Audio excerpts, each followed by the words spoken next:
Hi everyone.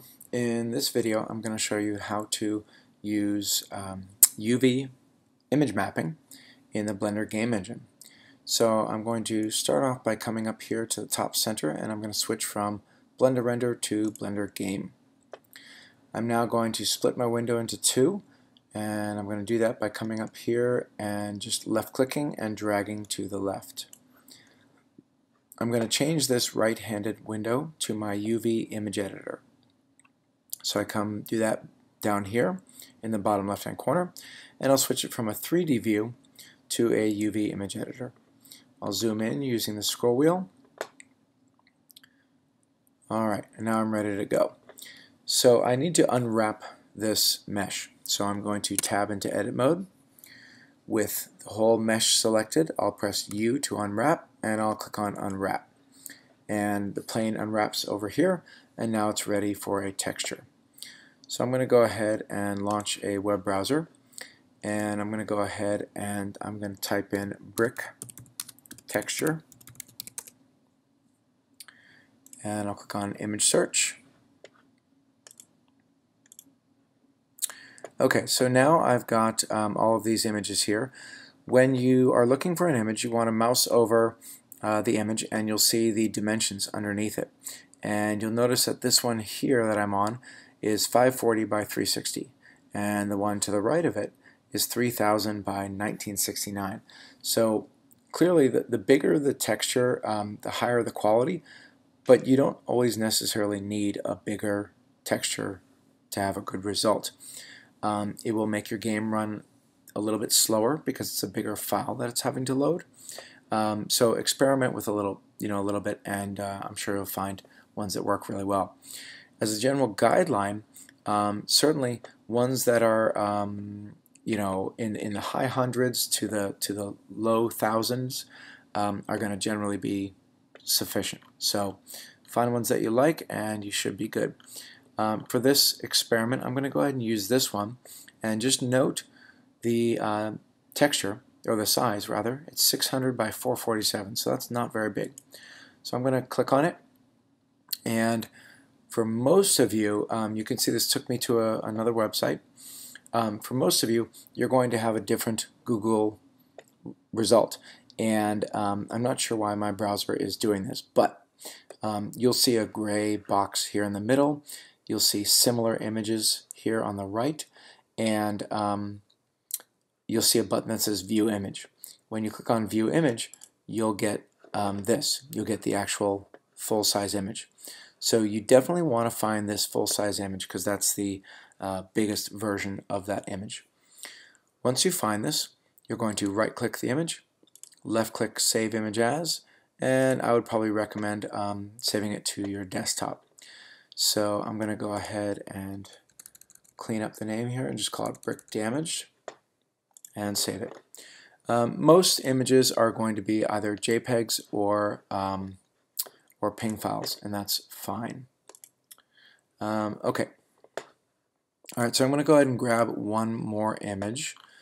You want to stay away from images that have perspective on them. So you really only want straight on images. Okay, it's too bad. This one was a good one. Alright, I'm going to go ahead and choose this one here.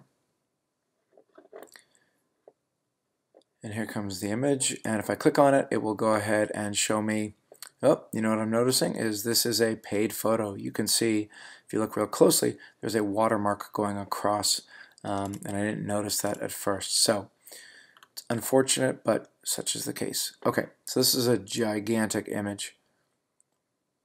And unfortunately, this just downloaded, so I'd have to, yeah, there's no way around it. You have to basically just download it and then go find it later.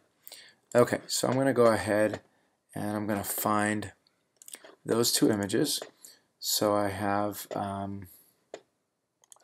my brick damage right here, and I also have, yes, okay, so I also have this European brick image here. Okay, so there it is, and I'll go ahead and just clean up the name a little bit. Okay.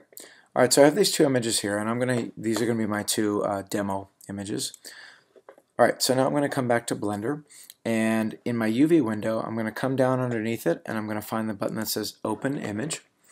I'm going to go navigate to the desktop, and they're on my desktop, but if you want to get a look at them, come up here, and you're going to see this little button with 4 squares, and if you click on the 4 squares, you'll be able to see the images, and here's the one that I want. So here's my image in the UV editor, and that's great and all, but I don't see it over here.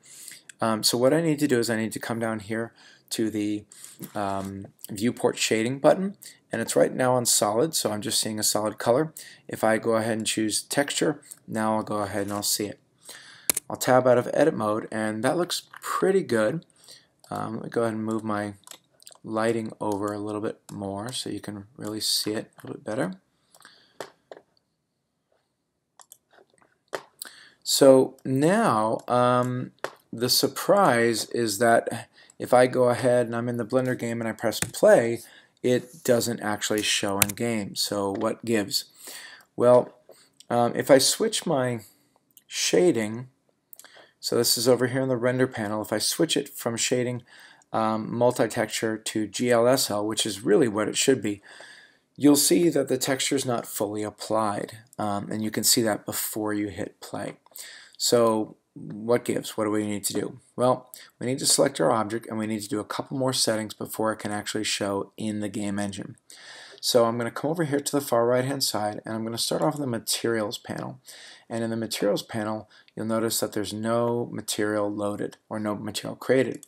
So I'm going to say new, and I'll go ahead and rename it. I'll call it brick. And that's pretty much it for here. I don't need to do color because I'm using a texture. Specularity is the shine, so maybe I'll want to lower that shine in just a minute. You can see the shine right here. But I'm still not seeing the texture, so what do I need to do? Well, if you come here to the right of the material panel, here's the texture panel, and it looks like a little checkerboard pattern.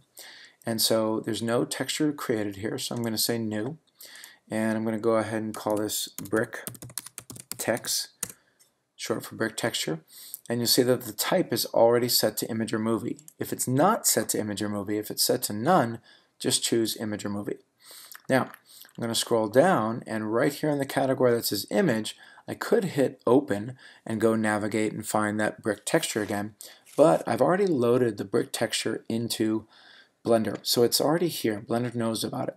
And the way I can find it is just clicking on this little browse button right here, and here it's going to show all the images that I have loaded, and right now I just have the brick. So now you can see there it is, and you can see it's super shiny, which is very fake for damaged bricks. So I'm going to go back to the material panel. I'm going to scroll down and find my specular setting, and I'm going to lower the intensity down to 0. And so now it has 0 intensity specularity, and there it is. And now here's the big test. If I press P, you'll see it actually shows up in game. And so that's looking pretty good. I can now do things like I can duplicate this object, and I can move it over here. If I rotate it, I can rotate it on my x-axis, so that's pretty cool. I can do something like that, lift it up, and you can see that I can actually start building my wall a little bit, or my environment a little bit. So that's it for the basics of using Blender's game engine and applying a UV texture to a plane. Good luck.